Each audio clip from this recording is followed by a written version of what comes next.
The old pickup truck coughed and wheezed like a sick animal as Elena pressed harder on the gas pedal. Black smoke poured from the exhaust pipe, and the engine made terrible grinding sounds that scared her 8-year-old son Miguel in the passenger seat. "Mama, is the truck going to break?" asked 6-year-old Carlos from the back seat, his voice weak from the cough that had been bothering him for weeks. "No, baby. We're almost there," Elena lied, knowing full well that their truck was dying. She had been nursing this old vehicle for the past 3 months, ever since they lost their apartment in Denver. The truck was all they had left, and now, even that was failing them. The Montana landscape stretched endlessly around them. Rolling hills covered in brown grass, scattered trees, and absolutely nothing else for miles. Elena checked the gas gauge again, nearly empty. Her wallet held exactly $12.37. That was everything they had in the world. Not 6 months ago, her husband Roberto had fallen from a construction scaffold. The doctors said he died instantly, which was supposed to be a comfort. But instant death meant no time to say goodbye, no final words, and definitely no time to prepare for the mountain of medical bills and funeral costs that would follow. Roberto had always promised he would take care of them. He worked hard, sometimes, pulling double shifts to pay for their small apartment and put food on the table. But he never thought about insurance or savings. Neither of them did. They were young and thought they had time for all that boring adult stuff later. The truck made a loud pop, and suddenly they were rolling to a stop on the side of the dusty road.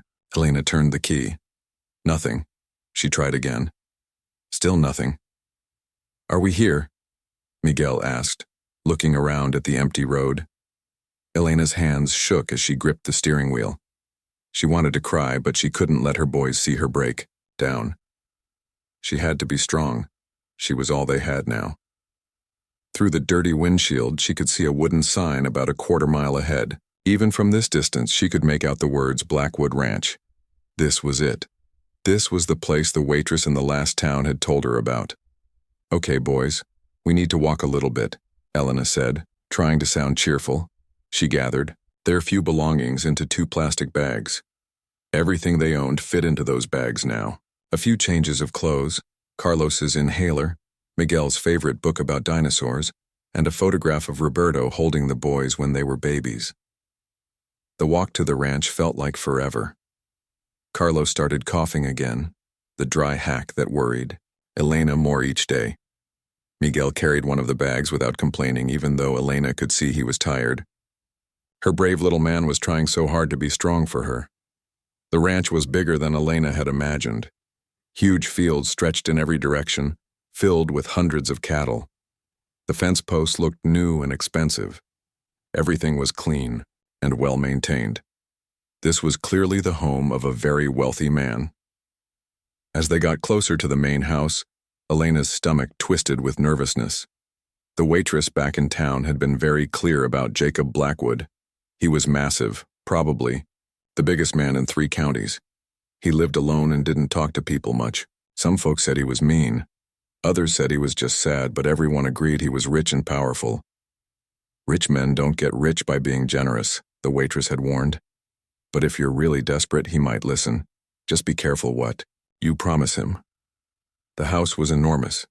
2 stories of dark wood and stone with a wraparound porch that could fit Elena's old apartment twice over. Expensive trucks were parked in the driveway. Everything screamed money and success. Elena's plan was simple and horrible. She would offer herself to this man in exchange for help for her boys. She would clean his house, cook his meals, and if he wanted more from her, she would give it. She would do whatever it took to make sure Miguel and Carlos had food and shelter. The thought made her sick, but what choice did she have? Winter was coming. They had no money, no home, and no family to turn to. Roberto's parents had died years ago, and Elena's mother lived in Mexico and barely had enough to feed herself. They climbed the steps to the front porch. The wooden boards were solid and didn't creak at all. Even the porch was built better than most houses Elena had lived in. She raised her hand to knock on the massive wooden door, but before she could touch it, the door swung open. The man standing in the doorway was the biggest human being Elena had ever seen. He had to be almost 7 feet tall. with shoulders so wide he nearly filled the entire doorframe. His hands were the size of dinner plates, and his arms looked like tree trunks. He had dark hair and a beard that was neatly trimmed. His clothes were clean and expensive looking, but it was his eyes that surprised Elena the most. She had expected them to be cold or cruel. Instead, they were just tired. Deeply, deeply tired. Like someone who had been carrying a heavy weight for a very long time. "You're Elena Rodriguez," he said. His voice was deep but not harsh. "Betty at the diner called. Said you might be coming this way." Elena's mouth went dry. Betty, the waitress, had actually called ahead. "Yes, sir. I'm Elena. These are my sons, Miguel and Carlos." Jacob Blackwood's eyes moved to the boys. Miguel stepped slightly in front of his little brother, trying to be protective even though he barely came up to the giant man's waist. Carlos peeked out from behind Miguel, his small, face pale and thin. "You drove here from Denver?" Jacob asked. "Yes, sir." "Well, we tried to. Our truck broke down about a quarter-mile back." Jacob nodded slowly. "Betty said you lost your husband."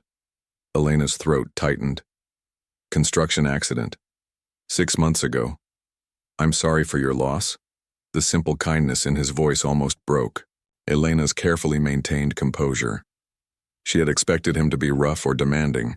She hadn't prepared for genuine sympathy. "Mr. Blackwood, I need to ask you something. Betty said that sometimes you help people who have nowhere else to go." Jacob's expression didn't change. "What kind of help are you looking for?" This was it. Elena took a deep breath and prepared to say the words that would change everything. "My boys need shelter and food. Winter's coming and we have nothing. I'll work for you. I'll do whatever you need. I can clean, cook, take care of the house. She paused, forcing herself to continue. "I'll do whatever you want me to do." The silence stretched between them. Miguel looked up at his mother with worried eyes. He was smart enough to understand that something important was happening. Even if he didn't understand exactly what, Jacob's face remained unreadable. Elena couldn't tell if he was considering her offer or planning to send them away. Her heart pounded so hard, she was sure everyone could hear it. Finally, Jacob spoke. "When did you last eat?" The question caught Elena off guard. Yesterday morning. The boys had some crackers a few hours ago." "Carlos is sick," Jacob observed, looking at her younger son. "Just a cough. He gets them sometimes." Jacob stepped back from the doorway. "Come inside." Elena hesitated. Was this agreement? Was he accepting her offer? She hadn't expected it to be this easy. "I said come inside," Jacob repeated, his tone gentle but firm. "It's cold out here and the boy needs to get warm." Elena took Miguel and Carlos by the hands and stepped across the threshold. The inside of the house was even more impressive than the outside. High ceilings, beautiful furniture, and a massive stone fireplace with a fire already burning. The warmth felt like heaven after weeks of sleeping in their cold truck. "Sit down," Jacob said, pointing to a large couch near the fireplace. "I'll get you something to eat." As Elena settled onto the couch with her boys, she looked around in amazement. This was the kind of house she had only seen in magazines. Everything was clean and expensive, but it didn't feel cold or unwelcoming. It felt like a real home. Jacob disappeared into what must have been the kitchen. Elena could hear him moving around, opening cabinets and running water. The sounds were strangely comforting. "Mama, is this where we're going to live?" Carlos whispered. "I don't know yet, baby. We'll see." Miguel was quiet, studying everything with his serious 8-year-old eyes. "He's really big," he finally said. "Yes, he is, but he seems nice, doesn't he?" Miguel nodded slowly. "Bigger than Daddy was." Elena's heart ached. Miguel rarely mentioned Roberto anymore, and when he did, it was usually in moments like this when they were scared and uncertain. Jacob returned carrying a tray with 3 bowls of what looked like homemade soup and a plate of thick sliced bread. The smell made Elena's empty stomach growl loudly. "Eat," he said simply, setting the tray on the coffee table in front of them. Elena wanted to protest that they couldn't take his food without working for it, but Carlos was already reaching for a bowl with shaking hands. The poor child was so hungry. The soup was the best thing Elena had tasted in months, rich and warm with tender pieces of beef and vegetables. Carlos ate slowly but steadily, and for the first time in weeks his coughing seemed to ease. Jacob sat in a large chair across from them, watching quietly as they ate. Elena felt self-conscious under his gaze, but not threatened. There was something protective in the way he watched them, especially Carlos. "The truck that broke down," Jacob said after they had finished eating. "What's wrong with it?" "I think the engine finally gave up," Elena admitted. "It's been making bad noises for weeks. I'll have someone take a look at it tomorrow. Might be fixable." Elena woke up to the smell of bacon cooking downstairs. For a moment she forgot where she was. The bed was so comfortable, the room so warm and clean. Then reality came flooding back. They were in Jacob Blackwood's house, and she still didn't know what he expected from her in return. Carlos was still sleeping deeply, his breathing much better than it had been in weeks. Miguel was awake but lying quietly, staring at the ceiling. "Good morning, baby," Elena whispered. "Is that bacon?" Miguel asked hopefully. "I think so. Should we go downstairs?" They got dressed quickly in their cleanest clothes, which still looked shabby compared to the nice house around them. Elena tried to smooth down Carlos's messy hair, but he squirmed away from her hands. Downstairs they found Jacob standing at a huge stove, cooking what looked like enough breakfast for 10 people. He had changed from yesterday's clothes into jeans and a flannel shirt that stretched tight across his massive shoulders. "Morning," he said without turning around. "Hope you slept well." "Yes, sir." "Thank you," Elena replied, feeling awkward just standing there. "Sit down. Breakfast is almost ready." The kitchen table was enormous, made from what looked like a single piece of dark wood. Jacob set down plates piled high with bacon, eggs, pancakes, and toast. There was orange juice and milk and even fresh fruit. Elena had to force herself not to cry. When was the last time her boys had eaten a real breakfast like this? Probably before Roberto died. "This is too much," she protested. "We can't eat all this." "Eat what you want. Leave what you don't," Jacob said, sitting down across from them in a chair that creaked under his weight. Carlos ate with more enthusiasm than Elena had seen from him in months. Miguel was more cautious, still not sure what to make of their giant host. "Mr. Blackwood," Elena began, but Jacob cut her off. "Just Jacob, and we'll talk after breakfast." The meal continued in comfortable silence. Elena watched Jacob carefully, trying to figure out what kind of man he really was. He ate methodically, like everything he did. His movements were careful and controlled, like he was always aware of his size and strength. After breakfast, Jacob stood up. "Boys, you want to see the horses?" Miguel's eyes lit up. He had always loved animals, but they had never been able to afford pets. "Can we, Mama?" he asked. Elena nodded, and Jacob led them outside to a large barn. Inside were a dozen beautiful horses, all well cared for and clearly expensive. "This is Thunder," Jacob said, stopping at a stall containing a massive black stallion. "He's mean to most people, but maybe he'll like you boys." To Elena's amazement, the horse immediately came over to the fence when Miguel approached. The boy reached up to pet Thunder's nose, and the horse stood perfectly still. "He likes you," Jacob observed. "Animals can tell when someone has a good heart." Carlos tried to pet the horse too, but he was too short to reach. Without saying a word, Jacob lifted the little boy up so he could touch Thunder's neck. Carlos giggled with delight. The first real laugh Elena had heard from him in weeks. They spent an hour in the barn with Jacob patiently showing the boys different horses and explaining how to care for them. Elena could see that Miguel was completely fascinated, asking question after question. Finally, Jacob turned to Elena. "Boys, why don't you stay here with the horses for a few minutes? Your mama and I need to talk." Elena's stomach clenched with nervousness. This was it, time to find out what he really wanted from her. They walked back to the house in silence.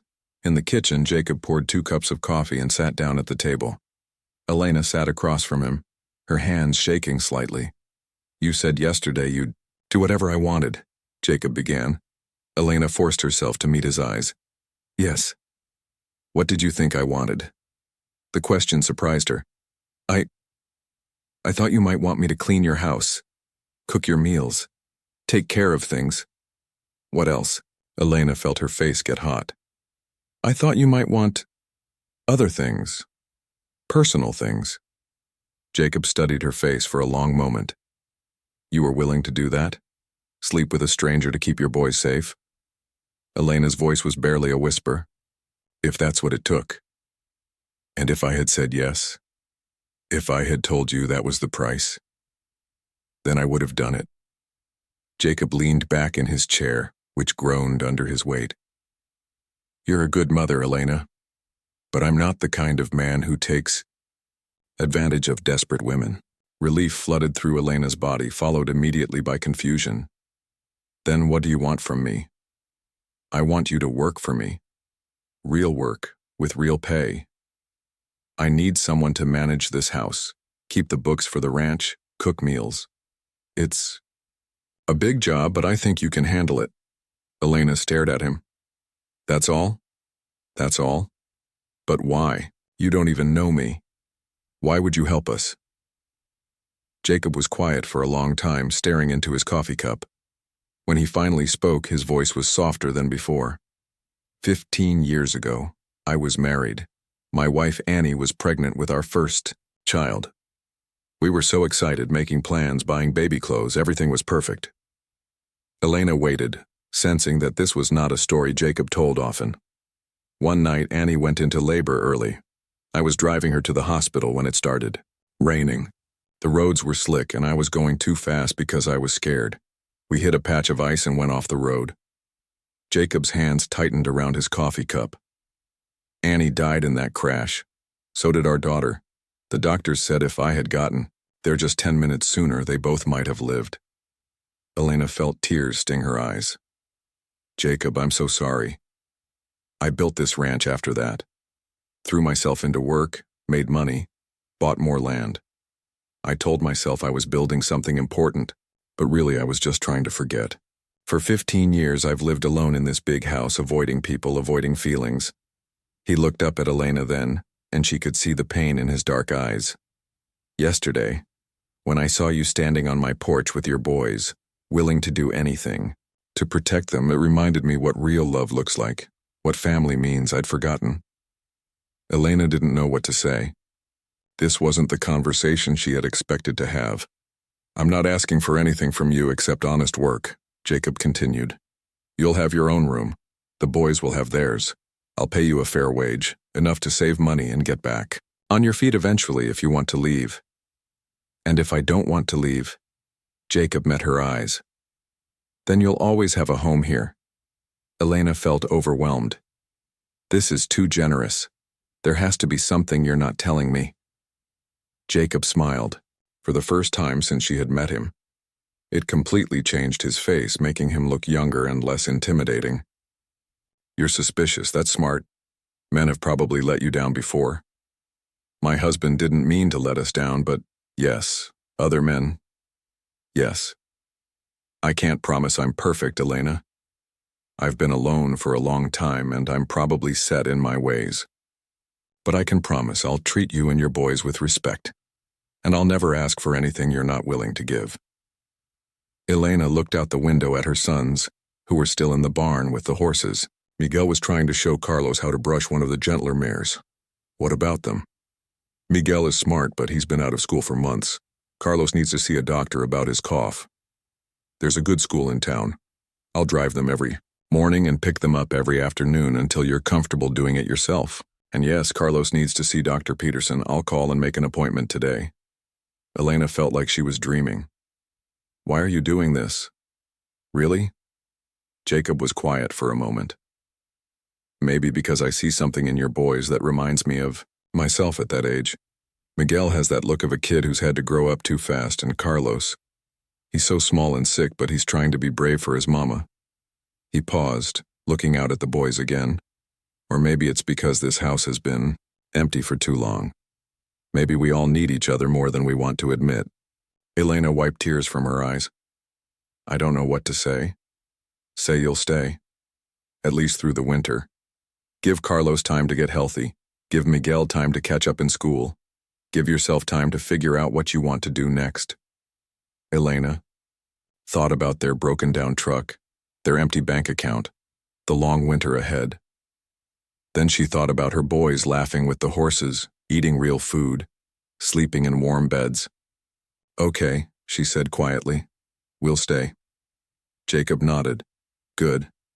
Now let me show you around the house properly. If you're going to manage this place, you need to know how everything works. For the next 2 hours, Jacob gave Elena a complete tour of the house. It was even bigger than she had realized, with 6 bedrooms, 4 bathrooms, a library, an office, and a huge kitchen with every modern appliance she could imagine.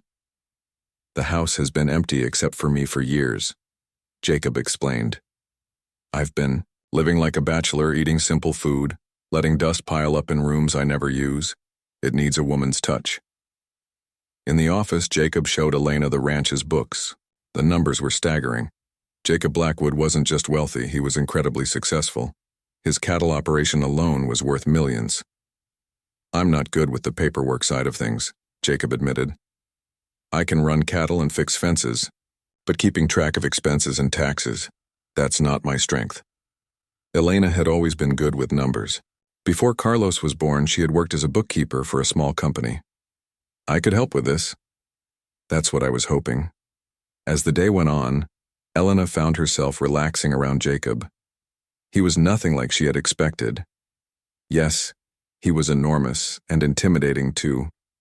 3 weeks later, Elena stood at the kitchen window watching Jacob teach Miguel how to ride a horse. The little boy sat confidently on a gentle mare named Daisy, his face glowing with excitement as Jacob walked beside them, one massive hand, ready to catch Miguel if he slipped. It still felt like a dream sometimes.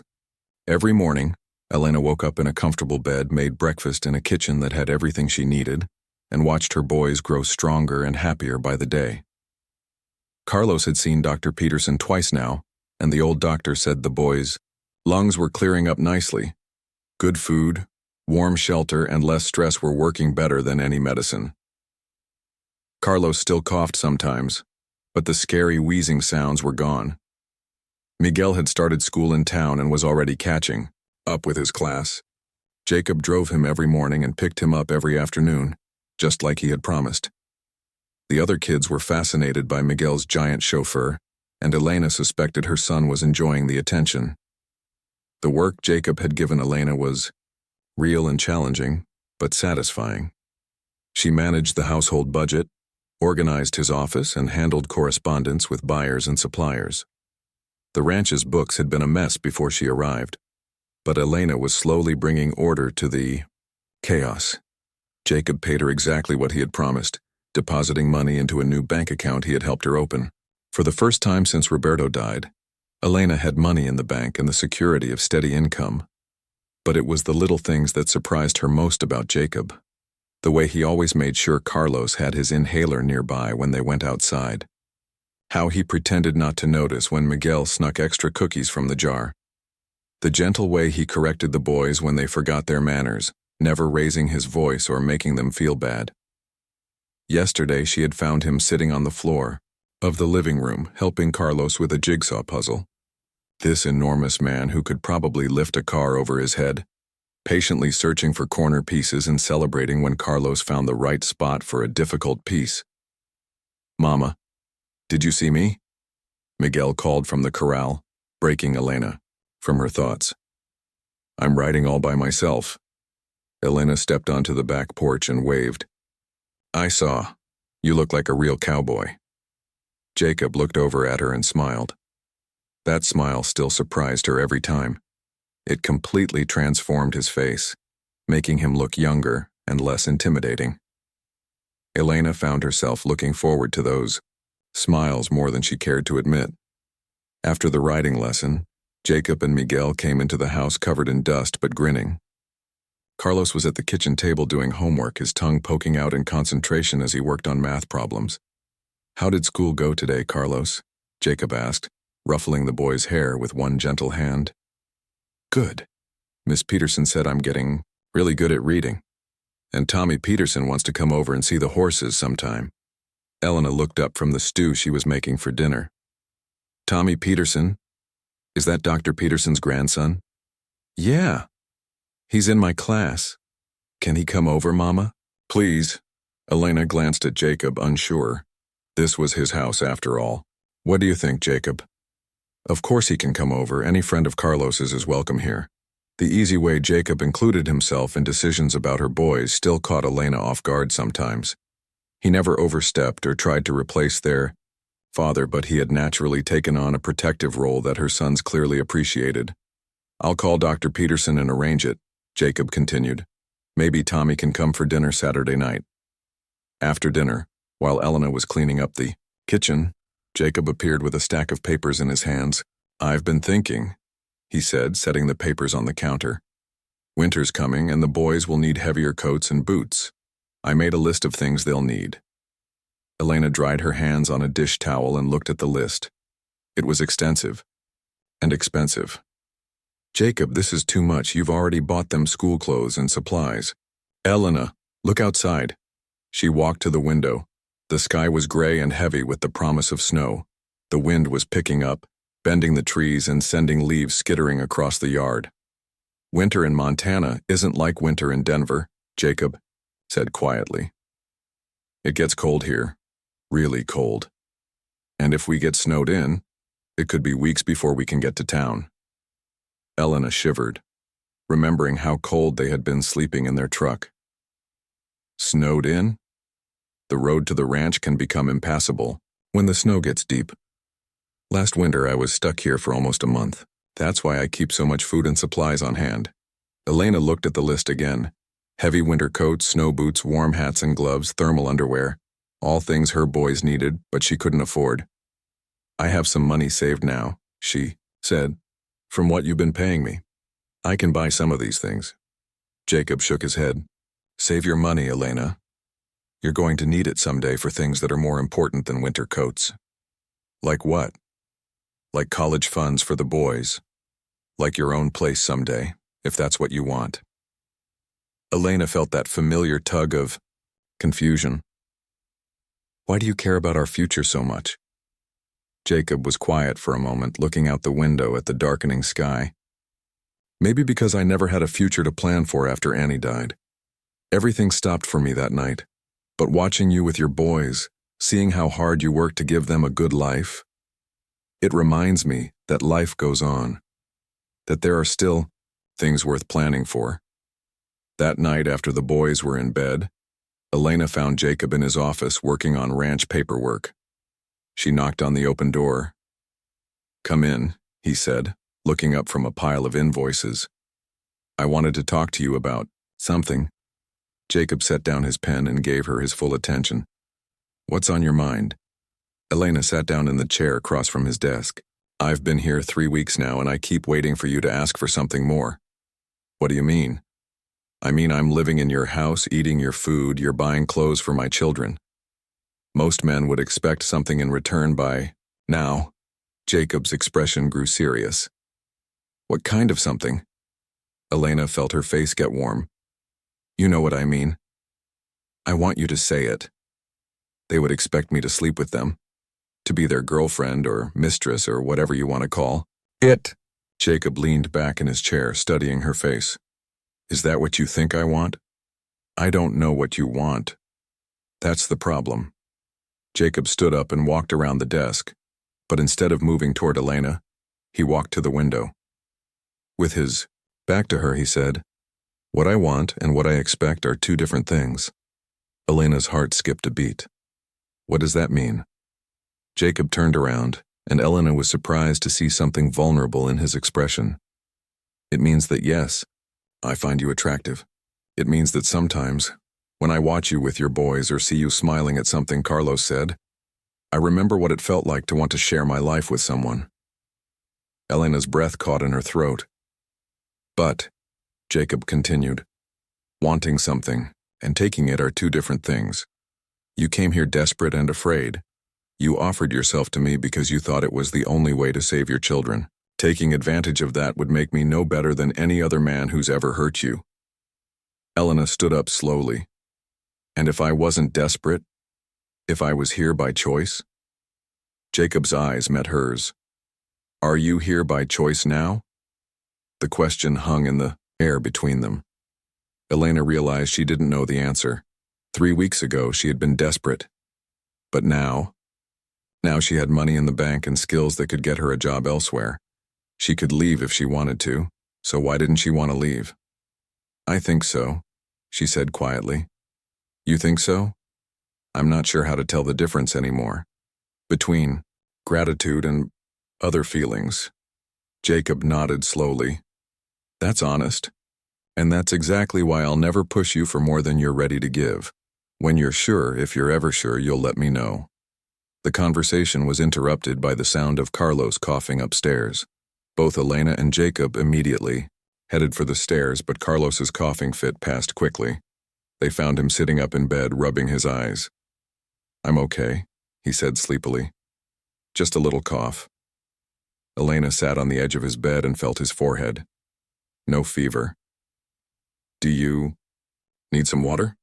"Jacob already got me some," Carlos said, pointing to a glass on the nightstand. Elena looked at Jacob in surprise. "When did you do that?" "I heard him coughing a few minutes ago," Jacob said. "Brought him some water and checked on him. Didn't want to wake you if it wasn't serious." Elena felt something warm spread through her chest. This man, who owed them nothing, was taking care of her son in the middle of the night without being asked. After they got Carlos settled back to sleep, Elena and Jacob stood in the hallway outside the boy's room. "Thank you," Elena whispered, "for checking on him." "You don't need to thank me for that." "Yes, I do. You've been taking care of all of us, and I don't think you realize how much it means." Jacob looked uncomfortable with the praise. "I'm not doing anything special." "That's where you're wrong," Elena said. "Everything you do is special to us." For a moment, they stood close together in the dim hallway, and Elena found herself looking up at Jacob's face. He was so tall that even standing close, she had to tilt her head back to meet his eyes. "Elena," he said softly. "Yes?" "When you figure out what you want, what you really want, will you tell me?" Elena's heart was beating fast. "What if what I want scares me? Then we'll figure it out together." The call came at 2 in the morning on a Tuesday in November. Elena woke to the sound of Carlos crying and struggling to breathe.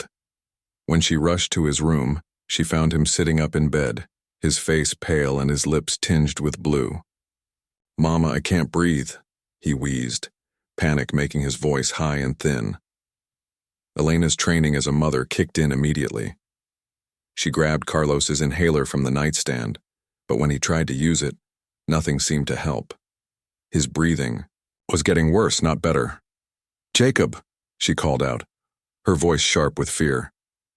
Within seconds, Jacob appeared in the doorway, already pulling on clothes.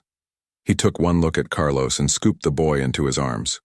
"We're going to the hospital, now," he said, his voice calm but urgent. The drive to town felt like the longest 30 minutes of Elena's life. Carlos was getting weaker, his breathing more labored with each passing mile. Jacob drove fast but carefully, one hand on the steering wheel and his eyes constantly checking the rearview mirror to watch Elena holding Carlos in the back seat. Miguel sat beside Elena, wide awake and scared. "Is Carlos going to be okay?" he whispered. "Yes, baby, he's going to be fine," Elena said, hoping she sounded more confident than she felt. At the hospital, Dr. Peterson was waiting for them. The older man took one look at Carlos and immediately called for oxygen and a nebulizer treatment. "It's pneumonia," Dr. Peterson explained after examining Carlos. "His lungs are inflamed and filling with fluid.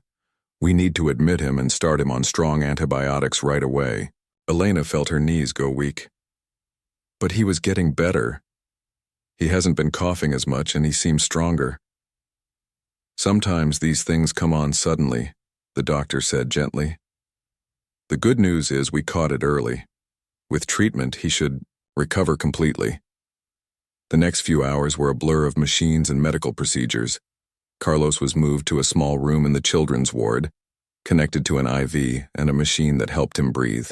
Elena sat beside his bed holding his small hand and watching the monitors that tracked his vital signs. Jacob had taken Miguel home to get some sleep and returned with a bag of clothes for Elena and snacks for both of them. He set up camp in the uncomfortable chair beside Carlos's bed, refusing to leave despite Elena's protests that he should go home. "I'm not going anywhere," he said firmly. "We're in this together." Dr. Peterson visited several times throughout the day, adjusting Carlos's medications and monitoring his progress. The antibiotics were working, but slowly. Carlos slept most of the time, waking only briefly to take sips of water or juice. By evening, Elena was exhausted and terrified. She hadn't slept in over 24 hours, and every breath Carlos took seemed like a struggle. When the nurses suggested she try to get some rest in the family lounge, she refused to leave Carlos's side. "Elena," Jacob said quietly, "you need to eat something, and maybe close your eyes for a few minutes." "I can't leave him," Elena said, her voice cracking. "What if he gets worse? What if he needs me?" "He does need you. He needs you to be strong and healthy so you can take care of him when he gets better." Elena looked at Jacob through eyes blurred with tears. "I'm so scared. I can't lose him too. I can't lose another person I love." Jacob moved his chair closer to hers and gently took her free hand. "You're not going to lose him. Carlos is strong, and he's getting the best care possible." "But what if?" "No what ifs," Jacob said firmly. "Carlos is going to get better, and we're going to take him home. And he's going to grow up to be a strong, healthy man. I believe that, and you need to believe it too." Elena stared at Jacob, seeing something in his eyes she hadn't noticed before. Not just confidence, but fear. He was scared too, she realized. This gentle giant who seemed so strong and unshakable was just as terrified of losing Carlos as she was. "Why do you care so much?" she whispered. "He's not your son." Jacob was quiet. For a long moment, his thumb gently stroking the back of Elena's hand. "Isn't he?" he said finally. The simple question hit Elena like a physical blow. She looked at Jacob, really looked at him, and saw the truth written all over his face. He loved Carlos. He loved Miguel.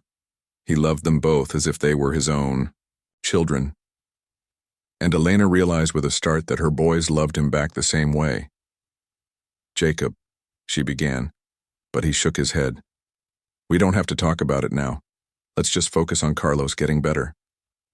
Elena nodded, but her mind was spinning. When had this happened? When had Jacob become so important to her family? When had they become so important to him? Around midnight, Carlos woke up asking for water. His breathing seemed a little easier and there was more color in his cheeks. Dr. Peterson checked on him and smiled. "He's turning the corner," the doctor said. "His oxygen levels are improving and his fever is coming down. I think we'll be able to remove the breathing assistance tomorrow." Elena felt relief flood through her body so powerfully that she started to shake. "Really? He's going to be okay?" "He's going to be fine. But he'll need to stay here for a few more days, and he'll need to take it easy for a couple of weeks after he goes home." After Dr. Peterson left, Elena finally allowed herself to relax slightly. Carlos was sleeping peacefully, his breathing steady and strong. For the first time in hours, she wasn't terrified that he might stop breathing. "Thank you," she said to Jacob. "For what?" "For being here. For driving us to the hospital. For staying with us for everything." Jacob squeezed her hand. "You don't need to thank me for taking care of my family." There was that word again. Family. Elena looked at Jacob, this man who had entered their lives just 2 months ago, and somehow become essential to their happiness. "Jacob, I need to tell you something." "Okay." Elena took a deep breath. "I think I'm falling in love with you." Jacob went very still. "Elena, I know the timing is terrible and I know this is complicated, but I can't keep pretending I don't feel it. Watching you with my boys these past few weeks, seeing how gentle and patient you are with them.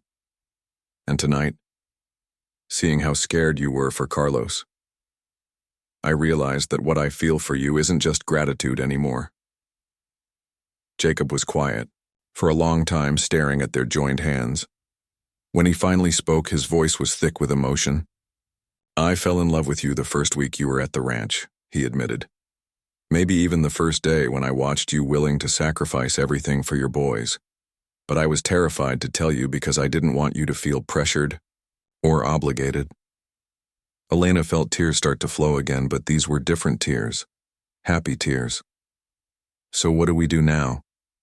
I don't know, Jacob said honestly. I've been alone for so long, I'm not sure I remember how to be part of a family. You've been part of our family for weeks, Elena said. You just didn't realize it. Jacob looked at Carlos, sleeping peacefully in his hospital bed. He called me Daddy last week, he said quietly. Elena's breath caught. What? When he was half asleep after dinner, he said, good night, Daddy Jacob. I don't think he even realized he said it. Elena felt her heart break and heal at the same time. How did that make you feel? Jacob's voice was barely a whisper. Like maybe I could have a second chance at the family I lost. Elena reached up and touched Jacob's face, feeling the rough texture of his beard under her fingers. We all deserve second chances.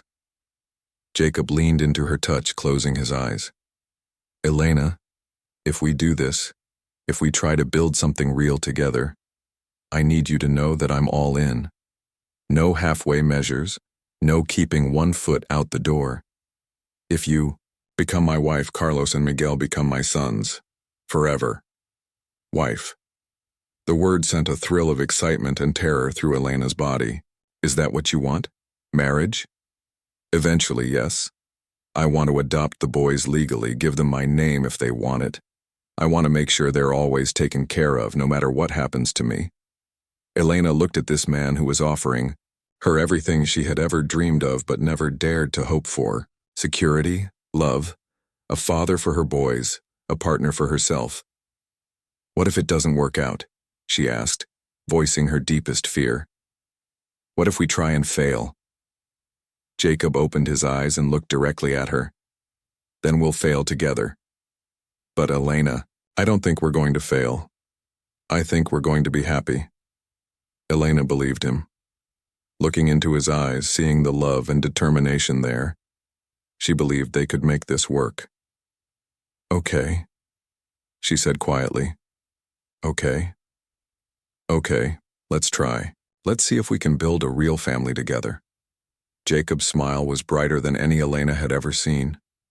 Very gently, mindful of Carlos sleeping nearby, he leaned down and kissed her. It was soft and sweet and full of promise. When they broke apart, Elena rested her forehead against Jacob's chest. She could hear his heart beating, strong and steady. I love you, she whispered. I love you too, Jacob whispered back. All of you. Just then, Carlos stirred in his bed. Mama, he said sleepily. I'm here, baby, Elena said, immediately moving to his side. Carlos looked around the hospital room, seeming confused. Where are we? You got sick and we brought you. To the hospital, Elena explained gently. But you're getting better now. Carlos looked past Elena to Jacob, who was standing quietly beside the bed. Jacob, are you okay? You look sad. Jacob smiled and gently touched Carlos's forehead. I'm not sad, buddy.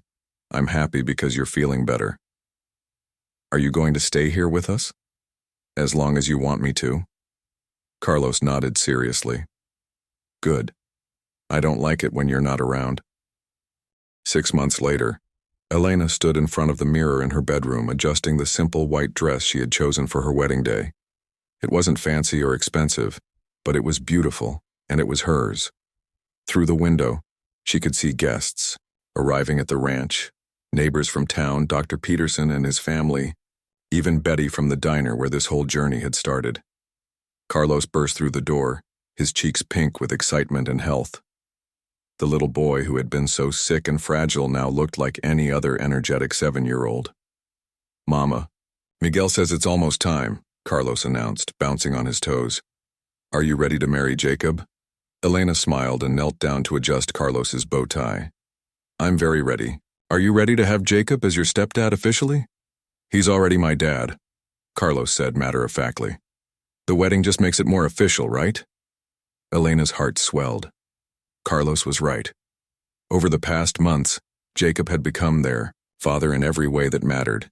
He had been there for every scraped knee, every bedtime story, every homework struggle. He had cheered at Miguel's first successful horse ride and celebrated when Carlos finally beat his reading goal at school. That's exactly right, baby. Miguel appeared in the doorway, looking surprisingly grown up in his new suit.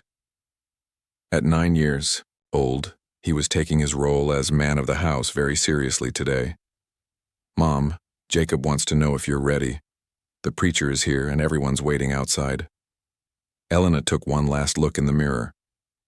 Her reflection showed a woman who looked happier and more content than she had ever been. The stress lines around her eyes had softened.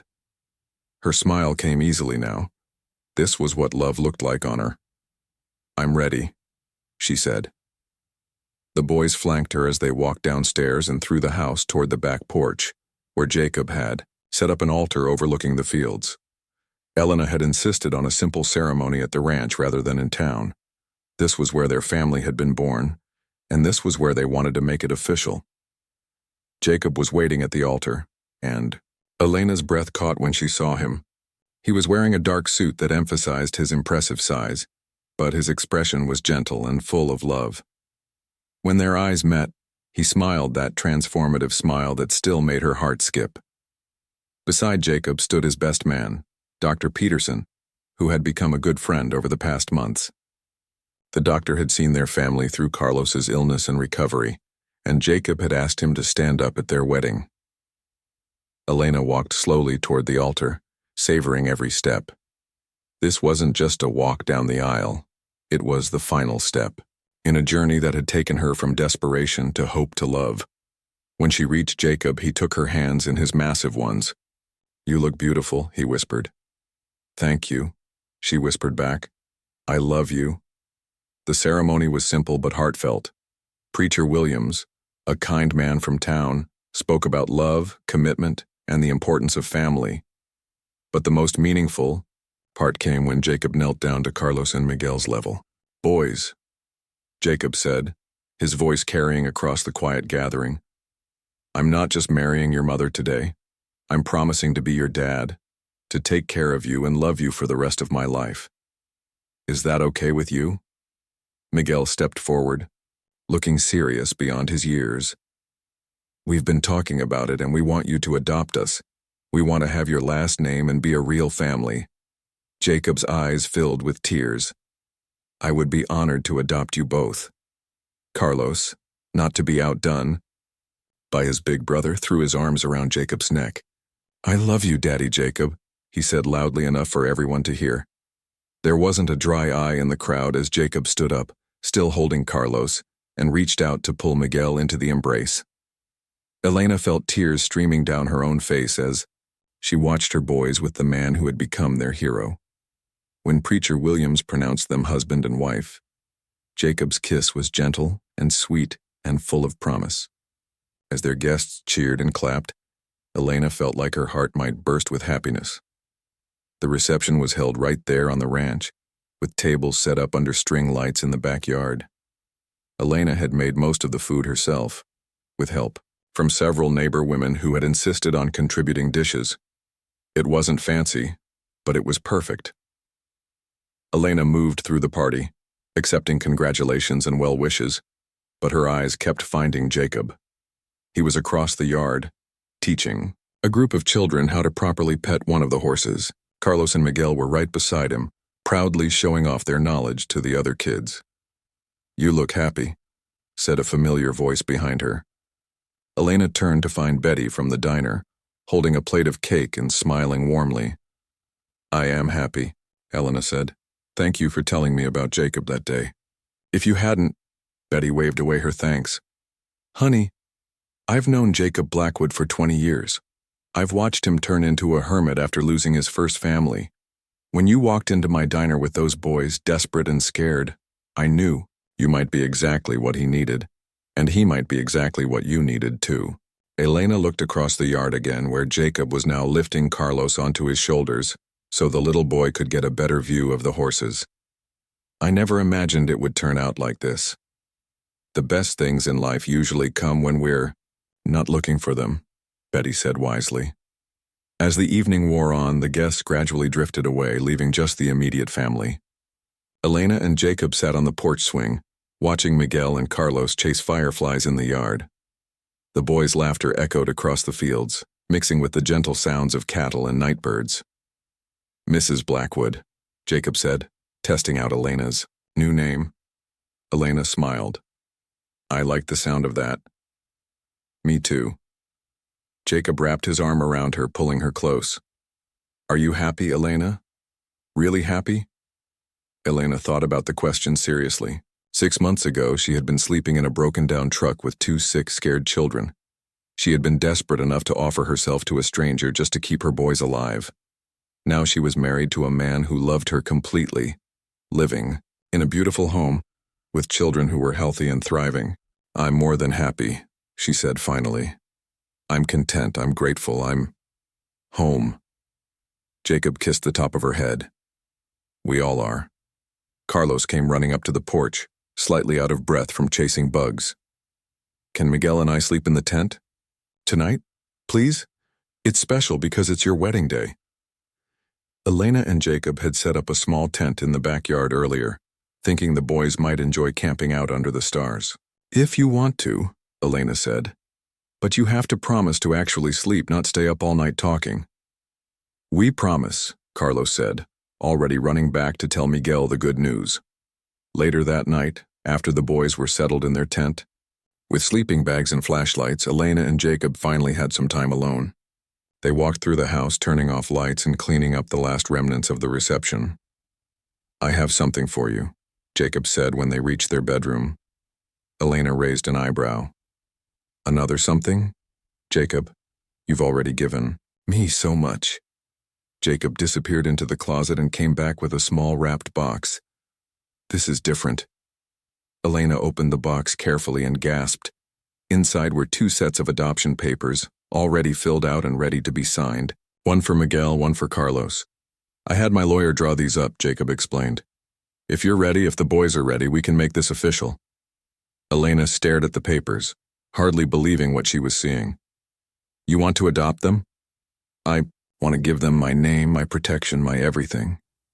I want to make sure that no matter what happens, they'll always be taken care of. And I want the world to know that they're my sons. Elena threw her arms around Jacob's neck, nearly knocking him over with the force of her enthusiasm. Yes, of course. They've been asking about it for weeks. Jacob lifted Elena off her feet, spinning her around the room. When he set her down, they were both laughing and crying at the same time. There's one more thing, Jacob said, setting Elena gently on the bed. I've been thinking about expanding the house. Expanding it? Why? It's already huge.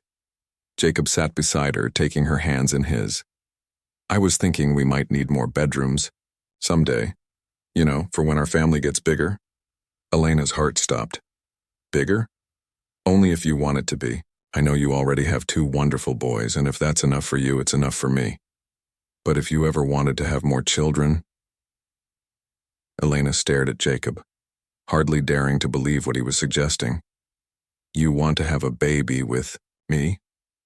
I want to have everything with you, Elena. Babies growing old together, watching Miguel and Carlos graduate from high school and college, becoming grandparents someday. I want it all. Elena felt tears streaming down her face again. I want that too. All of it. Jacob kissed her then, deep and passionate and full of love. When they broke apart, Elena rested her head against his chest, listening to his steady heartbeat. Can I tell you something? She said quietly. Anything. When I first came here, I thought I was giving up everything to save my boys. I thought I was sacrificing myself. And now? Elena looked up at Jacob, this gentle giant who had saved her family and given them a new life. Now I know I wasn't sacrificing anything. I was just finding my way home. Outside, they could hear Miguel and Carlos talking quietly in their tent. probably telling ghost stories or planning their next adventure. Inside, Elena and Jacob held each other close, planning their future together.